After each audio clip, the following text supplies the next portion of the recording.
viewers that are watching. And then once you do start streaming and you do go live, you're going to see something here under analytics. Under analytics, you're going to see how many people are watching now and how many messages are coming in per minute. Now, don't get too caught up in this at first. Obviously, when you get started, there may be some things that you need to do differently to get more viewers or more messages or whatever it may be. So don't get too caught up in that. And then you can go here under stream help, and it says, it'll let you know the health of the stream is great, excellent, or very poor. And it'll kind of give you some options on what you can do to fix that. And the last thing you can do is share it on social media sites down here under the share tab. So that is how you set There we up go. Finally live. Remember, it is in beta.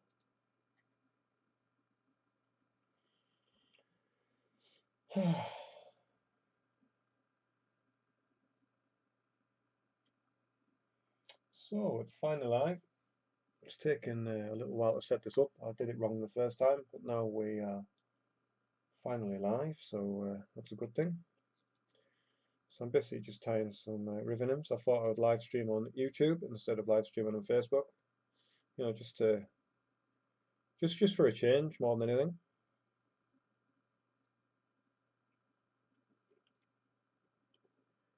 So I'm just doing some Pheasant Tail river nymphs at the moment. These are Pheasant Tail jigs.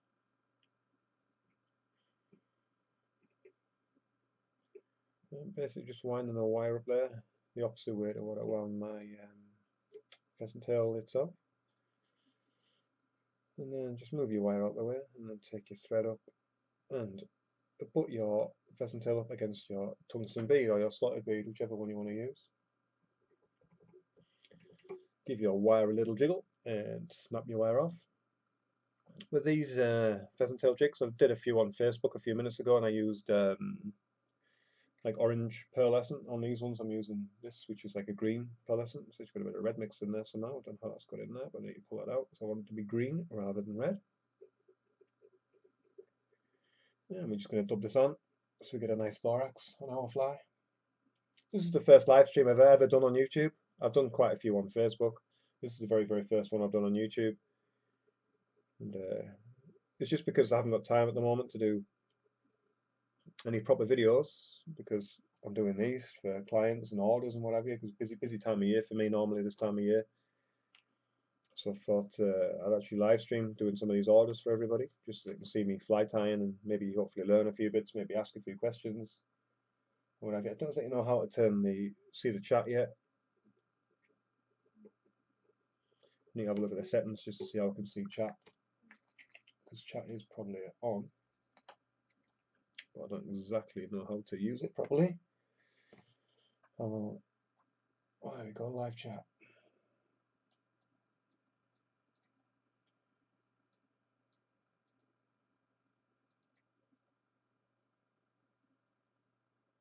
There we go, live chat is live, which is good. So if anyone wants to ask me questions, they are more than welcome.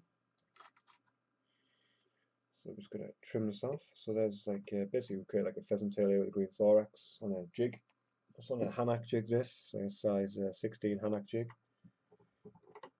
Quite a nice fly.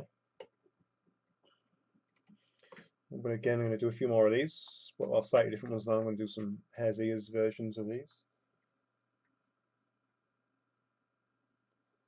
just with a couple of different colour thoraxes. So I'm going to use these Hanak hooks. As you can see, the Hanak's 400 real jigs, number 16s. They're quite small jig hooks, but they work very well on the rivers. Hope everyone can hear me, by the way. I'm sure obviously the chat is active, and hopefully everybody can still hear me talking and what have you. So everything's fine. Please say something or say you can hear me, please. I hope you can. So let's have a look. I'm going to use some of these gold beads for these. I've got like a full box.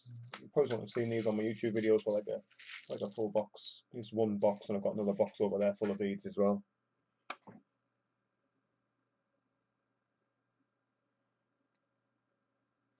The hooks have got tangled together. Just getting them untangled again.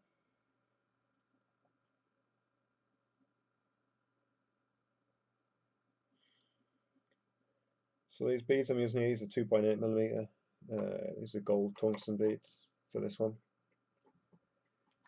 I'll be doing obviously commentary all the way through these, but it won't be like a normal YouTube video because it's a bit more relaxed. I don't want to be, properly serious with all this.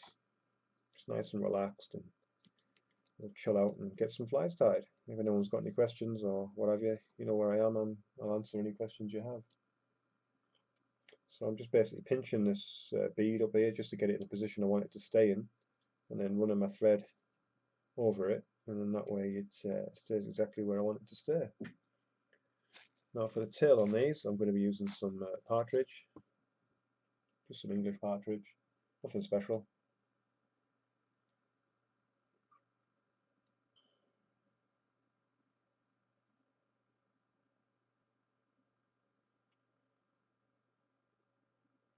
English partridge makes a nice tail because it's quite mottled, and yeah, it just looks really good.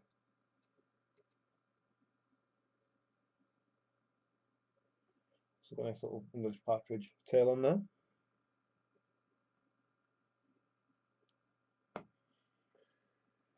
And then for our body, we're going to actually, I know it says a haze here, but we're going to be using this pine squirrel ribbon. Good, Ken. I'm pleased you can hear me. Thank you for replying. So that's what we're going to use for our body. It's like it's pine squirrel instead of hare's ear. I just find it looks nicer than the actual hare's ear. And we're going to use some gold wire. Got some gold rib here. Gold wire here. Fine gold wire. We're using that for the rib. So we're just going to tie this in. Take my thread up just to even out the body and secure everything in there before I attach or dub my pine squirrel on.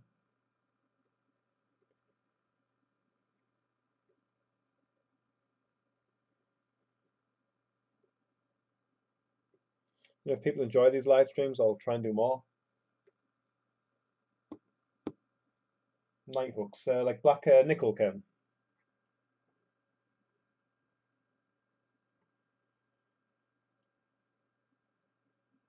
Don't know if it's nice or dark or what have you.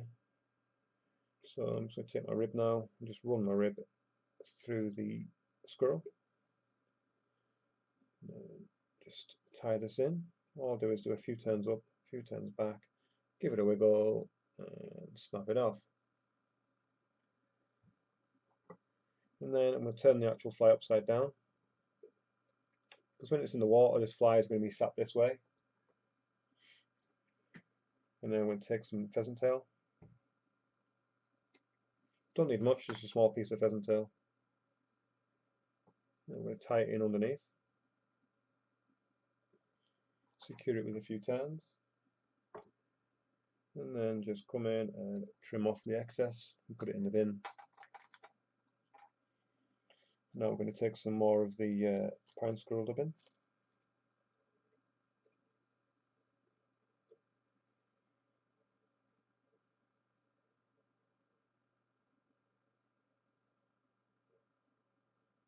Actually, I've done that wrong. I don't want the pine squirrel ribbon on there. We'll go back. I forgot I was going to do some orange thorax versions of these. The reason why I'm doing orange thorax, I've already done some bigger versions of these, but when the smaller versions get done, yeah, I like jig hooks. It's quite a popular method over here in the UK. Works really well on the rivers I fish also, because the rivers I fish are quite rocky. So when you're fishing a jig hook, you don't get hooked up on the rocks as much. So for me, it's just convenience as well as preference. So we're just using this pearlescent, actually from Deer Creek. You can see there you go, Deer Creek, and it's just like pearlescent orange dubbing. And then we'll grab our thorax cover, pull it over the top, and then secure it down just for 2 or 3 turns. Come in, trim off the excess, and then grab some varnish.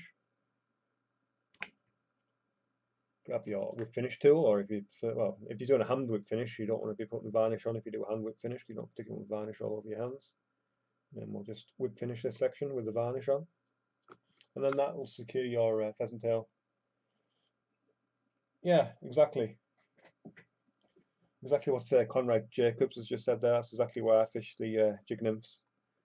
If I was fishing these for rivers, not for rivers, for still waters like pheasant tails and hare's ears and whatever, I wouldn't use jig hooks. I'd just use the standard nymph hooks because you don't, a lot of the still waters are deeper and you don't have as many rocks. So that's my preferred method for still waters.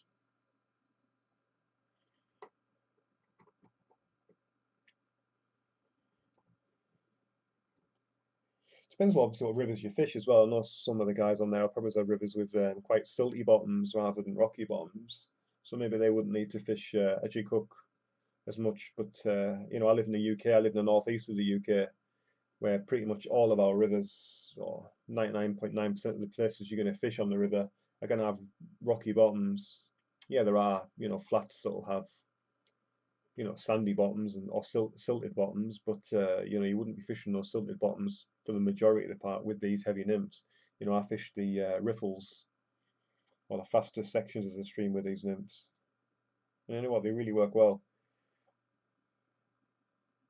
I even used these over in Sweden, in Lapland last year as well. These kind of jig nymphs, and I actually think some of the Swedish guys were more surprised than anything at how well these actually work.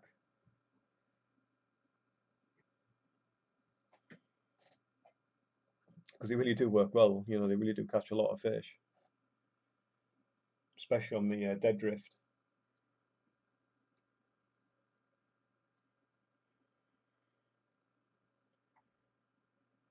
So for this client I'm tying these for, I'm actually doing him two of each fly. It's just because I don't exactly know what's going to work on his river because he lives in Northern Ireland, so he lives in a different country, pretty well, sort of to me. He lives still in the British Isles, but I live in England, and he lives a short plane journey over to Northern Ireland.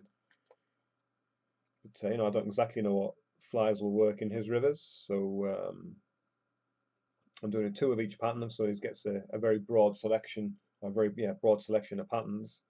So then that way you can find out exactly what works. He's got a good selection of patterns there. And if one pattern works particularly well compared to another one, then you can order more of that particular pattern. So that's the reason why I only do two of each, because I want everyone to get a good bang for the buck, so to speak.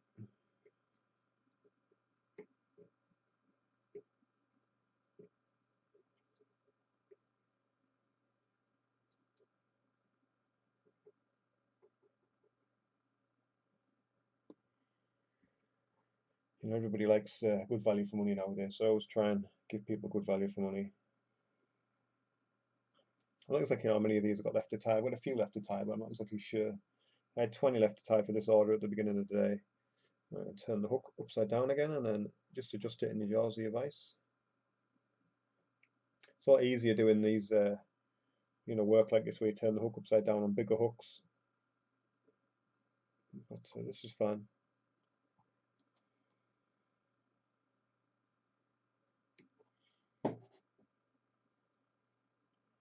We'll come in, trim off, and then tidy up again. Oh, I've got a sore bottom for sitting down. Pacific Northwest, Washington State. Yeah. Clearly I've not fished over in the Pacific Northwest. So somewhere I would obviously love to fish one day. Hopefully I will get the chance one day to go over to America and fish. It's one of the dreams I've got in my life, to really get over there and get some fishing done. I'm actually going over to Norway this year, fishing Rainer Fish Camp in Norway. Actually in about 7 or 8 weeks we're going over there. Hopefully catch some very large graylings and wild brown trout. Luckily for me, it's only a maybe an hour and a half, 2 hour flight over to Norway, so it's not too bad at all. So let's come in and trim this off. We'll do exactly the same process as last time. So basically tie it in, put some varnish on your thread, and then I lose my whip finisher as normal. There we go.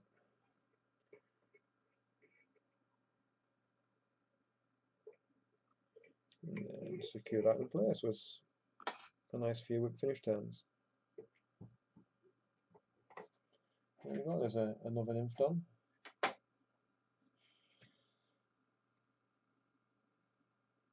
Wow. Keep dropping stuff on the floor as normal. I've got a bad habit of dropping bits and bobs on the floor. What I'm actually going to do now, I'm going to do some larger, I've done some small quill nymphs, so I don't even know whether people can see. I've done, there's all the flies I've done so far. There's quite a few on the pile. Actually just dropped a few of them on the floor, which is not good. I'm going to pick those up. There you go, let's pick those up and put them on the pile. You don't particularly want those hanging around on the floor, because they've never been normal. Like I'd walk in here barefoot and stand on them. So I'm just going to go through here. Just going to grab some hooks. One of those barbless hooks.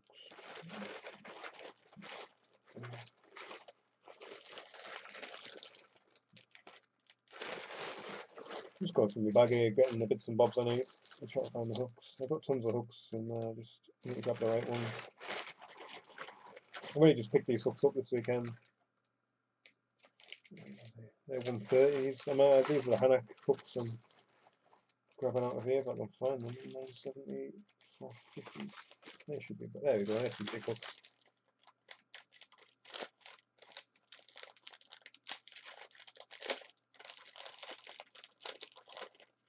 These are Hanak jig hooks.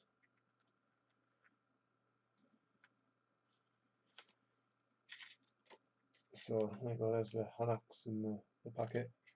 Don't have a sticker on. I pulled it because there weren't Hanak stickers on the actual packets, but they are Hanak hooks. And these ones are like wide gape jig hooks. If I can actually get one out the box. There you go, as you can see, they've got like a wider gape on them. Whether it makes a difference in catching fish or not, can't exactly tell you. Pardon me. Got some other ones here. These are size 10s, so they're quite large. They're very large ones on the back of the, again, they're L4FF 450s and 10s, so they're quite large ones. These ones, this one here is more like, I think it's just a size 12. But I'm going to do a few on this anyway. I'm going to use my silver beads in my box over here. So as you can see, time's a lot different when you're actually tying for orders. You know, when I'm tying the videos, I lay everything out in front of me, so everything's nice and neat and perfectly waiting for me to tie the flies. When I'm doing orders, you know, you just go through and crack on with them. So these beads I'm using here, these are I think these are 3mm tungsten disco beads. They're slotted, so they go over the jig hooks better, and they sit nicely on there. I thought we've actually tightened my vise first. So just run a few thread turns and then run it back up, and then as normal I pinch the bead at the head.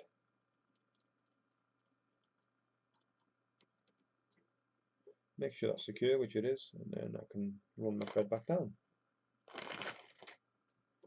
Trim off the excess.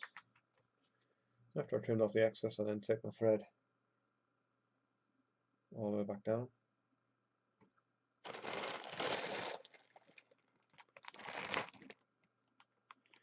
Just remove my pheasant tail. I had my pheasant tail in my way. What I'm actually going to use for the tail is some Coq de Leon. I've been using this one for a while now, so there's not a huge amount left on there. I'll probably get another maybe 5 or 6 flies out of it though, so it's not too bad. Actually, maybe 4 flies out of it. Just line up the ends and then tie this in. Tail wise, I'm going to have about length of the hook shank. Slightly longer tail on this one. What I like to do, I like to push the tail up with my finger and then I'll roll my thread underneath. Didn't quite work, so I'll come back. Again, that tail slipped as well, it's just slightly too long. I want a longer tail, but I don't want a crazy long tail on there. That one there, that strand was way too long. That's better. Again, pinch it up with your fingers and then roll your thread underneath, and that will help your tail sit up nicely on there. And then come in with your scissors. What I like to do is trim these about the length of the body. And now we need to find our quill. So I've got like a full bag of quill. Main colours, probably copper, gold and silver. You know, the main three colours I use. Actually, I use 4 colours. I actually use copper, copper, gold, silver and black nickel. I use those 4, probably more than any other colours.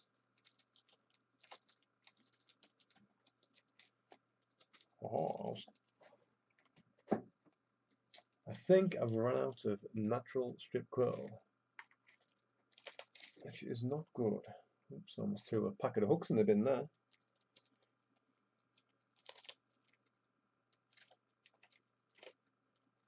Just I'm going to look through it because I know I had a full packet of natural strip quill, a brand new one. But it's no worries because I will do some olive ones first, and then I'll do some. I'll do some natural ones at a later date. I'll pop out in the car and I will pick up. So these are golden olive strip quills. From these are the Polish quills ones. So I'm just basically going to pull 2 of these out. So they're the ones I'm using. The Polish quills golden olive.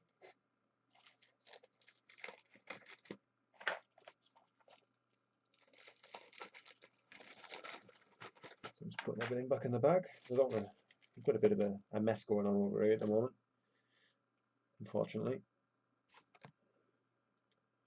Best thing to do is with these also is moisten them before fly time with them. And this way it'll stop them fraying and splitting as much when you're winding them up the hook shank. Sometimes it still will fray and it still will snap. I did a live stream on Facebook only literally half an hour ago, and I did one on there where I still moistened it but it still split, but that might have been actually the quill itself. I didn't check the quill before using it, so maybe the quill was slightly faulty or slightly defective. And I'm just going to quill this body. Taper this body. And then we'll take out our quill.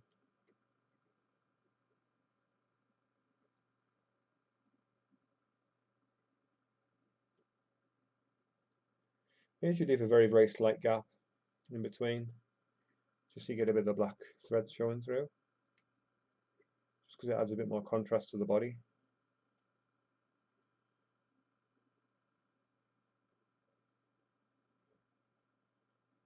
There you go, there's a nice cool body on there.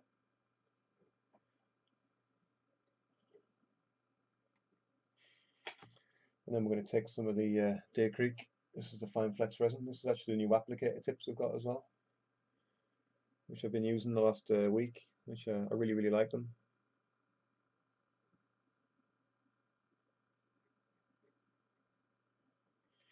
So I usually put them on with the applicator tips and then take the micro resin brush and then just work the resin around the body of the fly.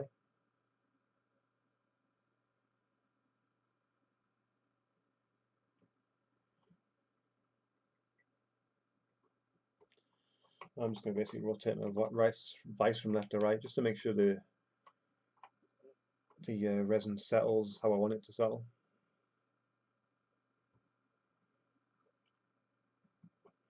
I actually have my torch hooked up to my lamp, so all I've got to do is reach across and pull it across, just because it dangles down constantly. So it's just easy to grab and press the button and set all my stuff, and then all I've got to do is let go, and then let go of the actual torch, and it just dangles down. And then for the collar on these, I'm going to use some of this, which is the Ice Dub Green Caddis.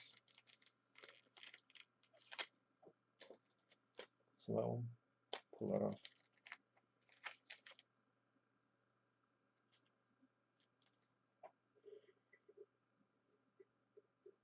And we'll just dub this onto our thread.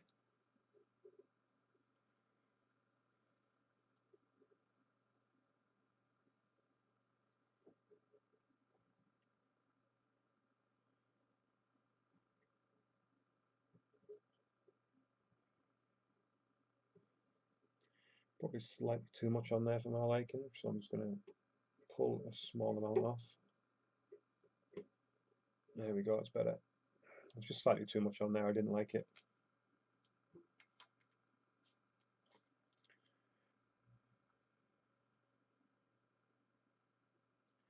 And then we'll just put a little bit of varnish on your thread. And it's sorted. Just do maybe 4 or 5 whip, 10 whip finish, and there's that fly finished. Looks really good. Happy with that. So I'll put that back. Well, I'll put that with the rest. And I'll grab another one.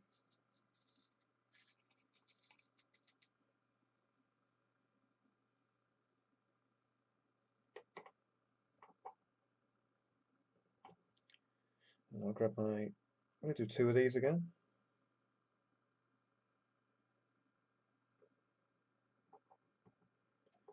So we'll just put that in our vise.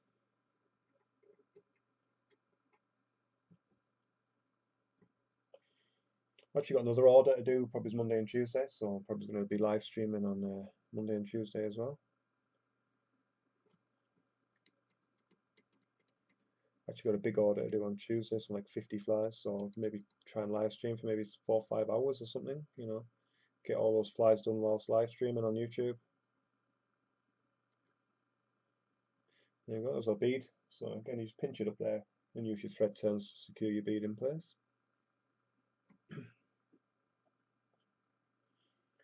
And grab my Coq de Lion.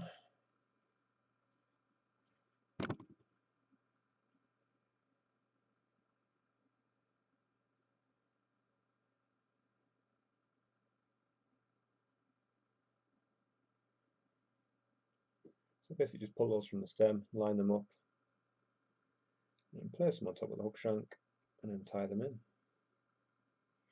Very simple, and then lift them up with your nail, and try and get your thread. Sometimes it doesn't go under very well. You just got to work it under there. There we go, that went under fine. Apart from it slipped slightly.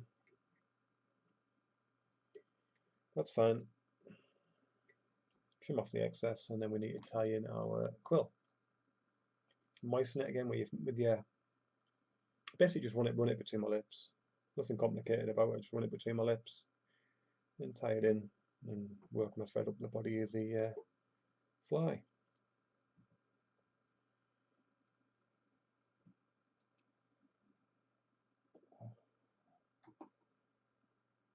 So this is my first ever live stream. I don't exactly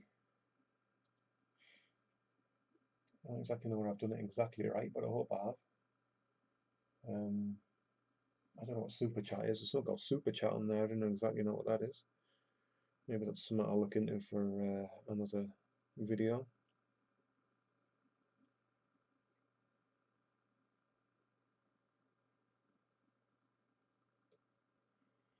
There you go. We'll tape it our body slightly on this one, and then we'll take our quill again.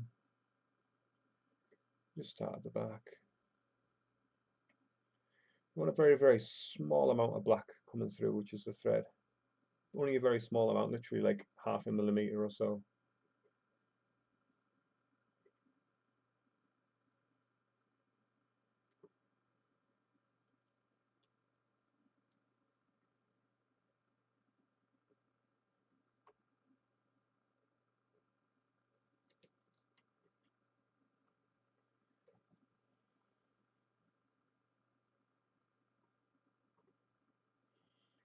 And we'll do the same process as before, so we'll apply a little bit of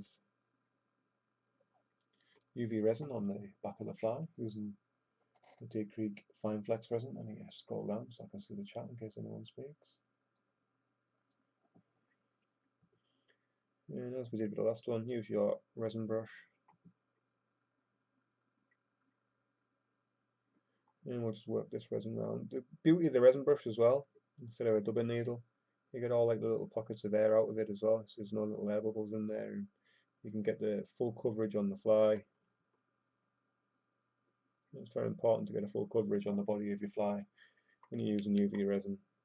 If you don't get full coverage, or there might be a slight like hole or a gap, You know, if water gets in there, then you basically underneath the UV resin is going to turn white. So that's why you need full coverage on the body with no gaps.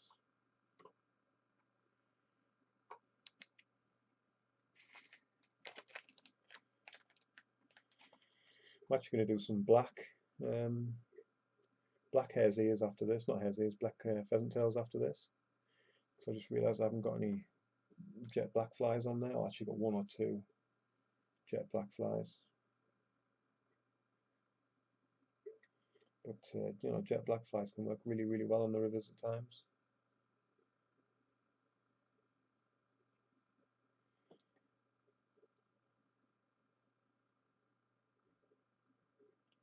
And then we've got is our thorax with the same as before.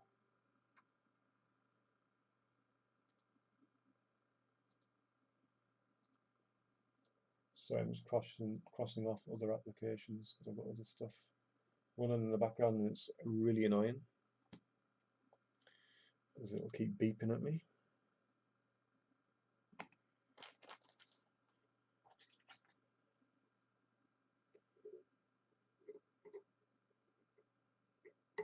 There we go, it's a 5-turn whip finish on the end of this. I was hoping the quality would actually be better on the... Oh, there we go. I can actually watch it in 720p. That's actually a lot better in 720p. I hope you guys are watching it in high definition as well. So I was only watching my own video there in 360p, thinking, why is it so crap? But it actually looks fine. And trim off our excess, and there's another one done.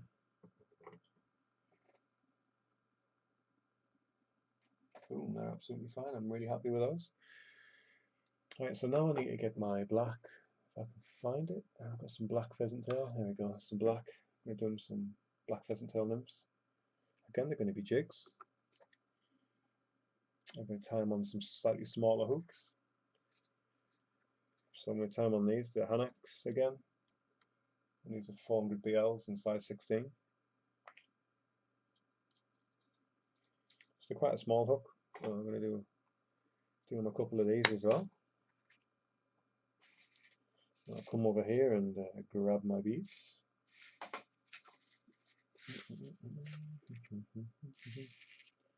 I actually want some black beads. I don't want. I did get some black ones somewhere. Sorry, beads. Let's have a look what did I get. There we go. 2.8mm spotted beads. Exactly what I wanted for this. And what I'll do before I continue, I'll actually put them in my bead box, just so I don't get lost on my desk. There we go. So they're all in their little pot there. The good thing is these are actual real tungsten as well. There's more pure tungsten in these.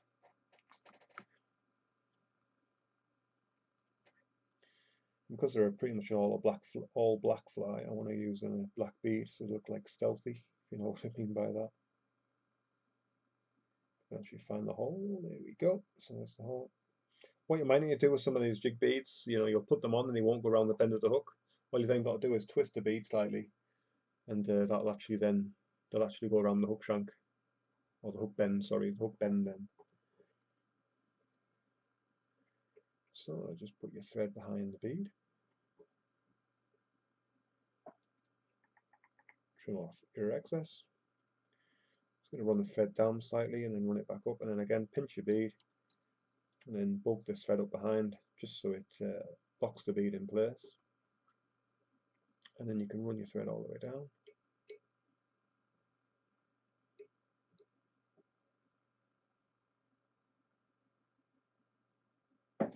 Yeah, you can run your thread all the way down. I was just checking the other ones just to make sure I'd done them correct, which I had.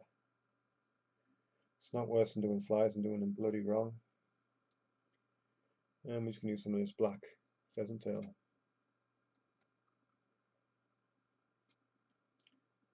It's of course been dyed black, but it's so nice. Whoever's done it has done a good job of dyeing it. I think it was Cookshill over in the UK. I got it from Cookshill Fly Tying. That didn't go to plan. Let's do a few more turns. Put this tail back on. There you go, it's much better. Then we'll do a couple of turns, and then what I'm going to do is I want some black wire for the rib. It's going to be a really stealthy fly, this one, so I've got some fine black wire over here. You can see that, fine black wire. It's actually this wire here, made by hens, and it's just black wire.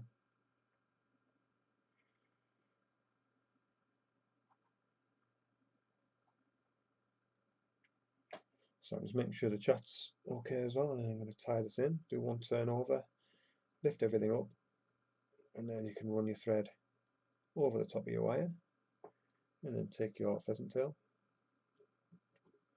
start at the back, and there we go, do a few turns. What I'm going to do now is go over the top, and then a very simple case of running your thread all the way up to your bead, with your pheasant tail still there, and then we'll wind our black rib.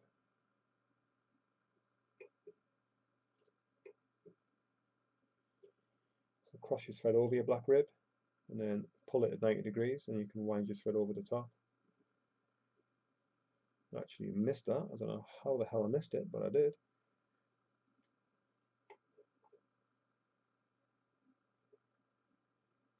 And just give it a wiggle, snap it off, and put it there. And from here, you can take your thread all the way back up to behind the pheasant tail. What we're going to do for our thorax is, again, we can use black, it's an all black fly.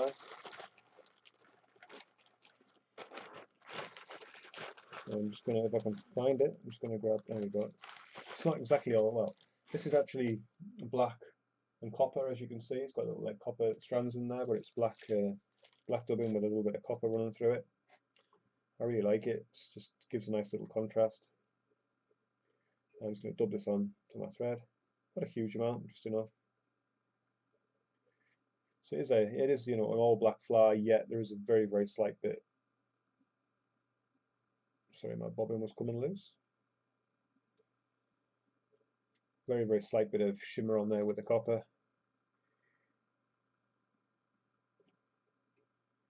And there we go, and all you've got to do is pull your hood back, do a couple of turns over your hood, put some varnish on your thread, come in, just tip the hooks everywhere, come in with your whip finisher, there you go, 4-turn whip finish,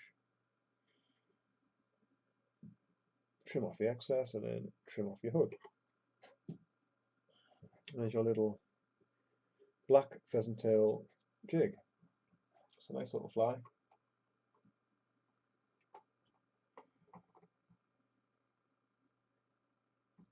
So we'll do another one of those.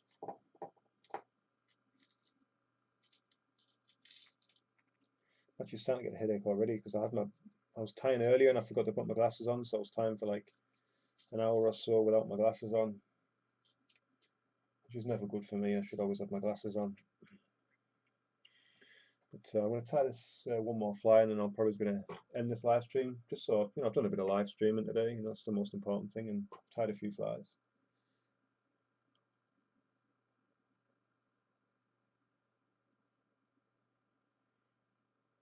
I'll try and do some more live streaming on Monday and Tuesday on YouTube as well.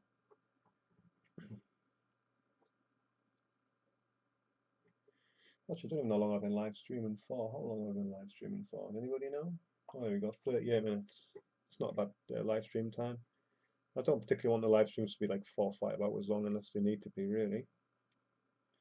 So again, I'm going to pinch my bead and secure this jig in place. Just slot a bead in place, then take your thread all the way back up. Trim off my excess. And then we're going to grab our pheasant tail again.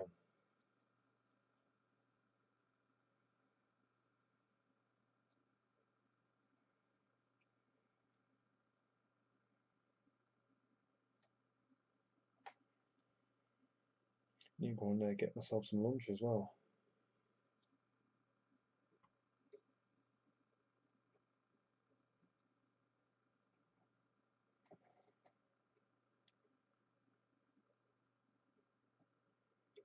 So tying in our black wire again, so tie it in and lift up your pheasant tail.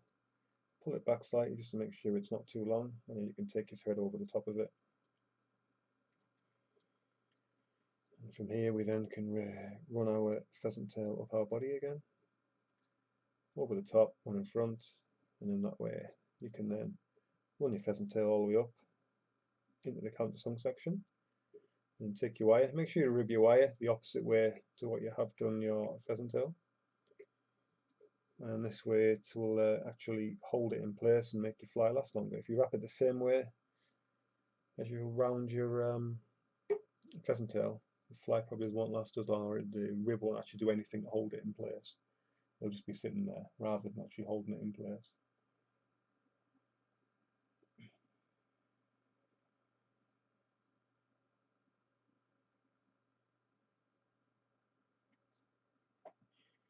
So now we'll add some of our dubbing again.